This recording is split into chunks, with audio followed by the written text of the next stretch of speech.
দিনটা হচ্ছে শিবরাত্রি, মানে বুধবার। তোমাদের জন্য আরও একটা ব্লগ নিয়ে এলাম।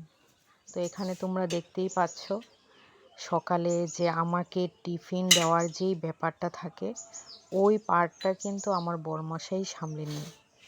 আমি ওইদিকে বাইরে টুকটাক কাজ করতে করতে আমার বরমশাই এইসব করে নেয়। তো এখানে দেখো, আমার জন্য ড্রাই ফ্রুটসটা রেডি করছে, দুধটা গরম করে আমার মানে ওই যে প্রোটিন পাউডারটা থাকে ওইটা দিয়ে আমার দুধটা রেডি করে দিচ্ছে। ওইটা একদম সকালের ব্যাপারটা আমার বরমশাই সামলে নেয়, তোমরা তো দেখতেই পাচ্ছ। তো সব মেয়েদেরই কিন্তু বরের থেকে এই ধরনের ভালোবাসা পেতে সবাই আশা করে, আর সবাই ভালোও পায়।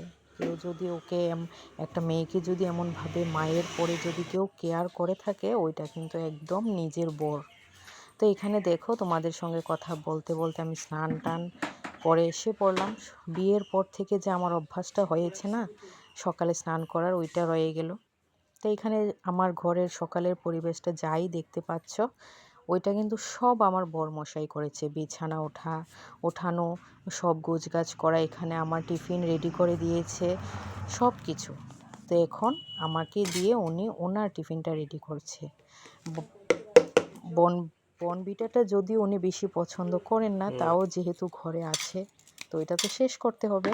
তো দুধের মধ্যে একটু বনভিটা দিয়ে বিস্কুট দিয়ে উনি সকালে ওইটাই খেয়ে নেন। তারপর না হয় একটু তোমাদের সঙ্গে গল্প করা যাক। গল্পটা হচ্ছে, তোমরা দেখছি আমাদের ঝগড়ার ভিডিওগুলোতে খুব ভালোবাসা দিচ্ছ, তার জন্য তো তোমাদের সকলকে অনেক অনেক ধন্যবাদ, অনেক অনেক ভালোবাসা। ধন্যবাদ দিয়ে তো কাউকে আমি ছোট করব না, অনেক ভালোবাসা তোমাদের।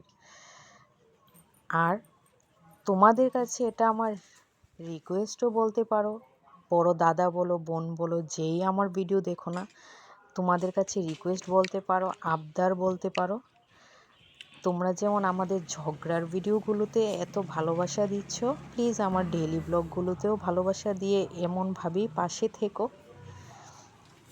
এমনভাবেই ভালোবাসা দিও। আর এখানে তোমাদের সঙ্গে গল্প করতে করতে তো দেখছোই আমি রান্না টান্নার প্রিপারেশান করে নিচ্ছি। তো এখানে দেখো, সব কিছু আর শেয়ার করা হলো না, বুঝোই তো। সকালে যে একটা তাড়া থাকে অফিস টাইম, আর মোবাইল নিয়ে ওই যে সব কিছু ক্যাপচার করা হয় না।